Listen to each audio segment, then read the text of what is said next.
really exciting panel here today. I'll just introduce them briefly and then we're going to watch a short video before they present their reflections. So I'll start with Ron Patterson. Many of you will remember him in his role as Health and Disability Commissioner, which he's now retired from, but he's also a Professor of Law and has a long interest in patient safety and healthcare. So he's going to chair our session. David Clarke, again, many of you will know David. Do you want to just stand up? You two stand up. So I'm David in this case. I'm not that point. They're very difficult to control. You can sit down again. So David Clarke, I first met in 2000 when he was our CEO, but he had actually been our Chief Financial Officer and our coup prior to that.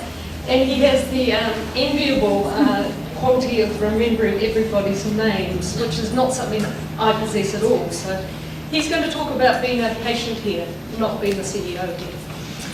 Next we've got Renee Greaves. Sorry, you've changed your name, it catches me out.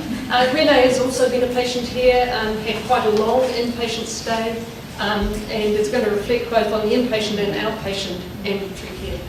And finally, Robin Youngston, who many of you will have met through this week, but, you know, sorry, Renee, do you want to stand up? And Robin trained initially as an engineer and then an anaesthetist, and he's been working, he was on the founding member of the initial Quality Improvement Committee and has worked with the WHO on patient safety issues. And latterly he's been really looking at how we can provide compassionate care of the whole person. So he's going to give a short reflection. So those are the introductions at the moment. We'll just have this short video which outlines our program. It's approximately 6 minutes long. Then I'll hand over to Ron. Is that all right? Yeah.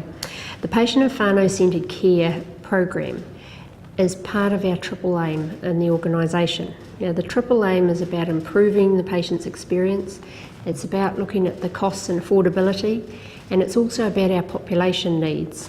So you can see that the impact of this developing our patient and whānau-centred care strikes right at the heart of our triple aim. In this organisation we've used patient stories to help improve quality. So we've taken the learnings from patient stories and developed projects, working groups. One of the benefits coming forward now will be hearing positive patient stories. Most of the patients that I've talked to about having their whānau around, they've been very appreciative. They've felt more settled, and as I say, often it's in that first few hours, the first day, where it's an unfamiliar setting, they're not sure what's happening, they're a little bit scared, that comes through, and that they're most in need of support. On balance, we find that open visiting to be, and with families staying, really positive, but we do have strict guidelines and expectations which we set out at the beginning. We work in partnership with the family and we develop a good rapport with them. So we keep that communication going through all the time, and we actively work out looking at where there are any barriers to discharge and things like that. So we can actually reduce our length of stay by having family involvement at the beginning. The family participate in cares, and the nurses, it gives them an opportunity to teach them cares, particularly if they're going home and these carers are going to be the main caregivers at home. So we got that opportunity to teach them. It's not compulsory, they don't have to participate in the care, and a lot of them choose not to, but there are many that do. As a result, we have less complaints because the family are actively involved in all aspects of the patient's care and decision making. Evidence shows that organisations that invest in developing and working with patients and families have a major return on their investment. We needed to identify a way in which improved the way face-to-face experiences occurred for Māori patients initially, and it was around the first contact that was our starting point.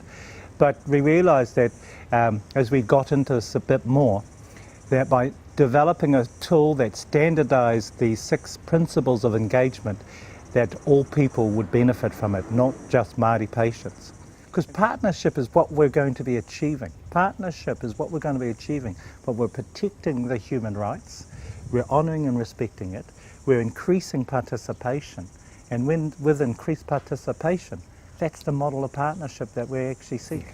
Well, AIDED itself is a communication tool that standardises 6 principles of engagement: acknowledgement, introduction, identification, duration, explanation, and thank you. We've actually trained around 3,500 staff since we've started.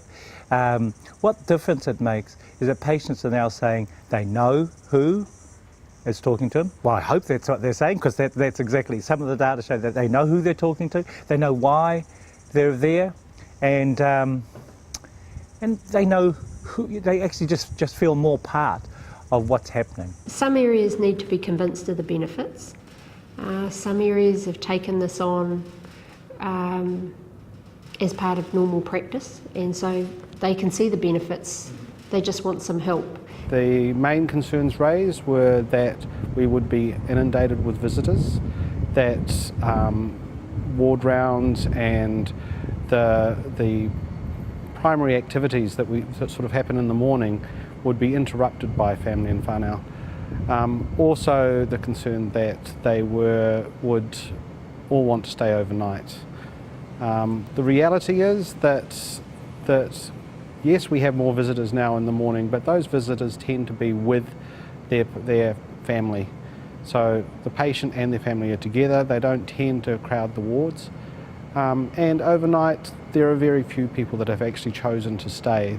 When they want to, they're allowed to, but the concerns of staff with regards to overcrowding and the increased work of having family there just really haven't happened. In order for this program to be successful, we have to have everyone on board. That's not just our patients and families, but that's staff. This program makes so much sense. We need your help, and I would encourage you all to partake in this really exciting part of history for counties.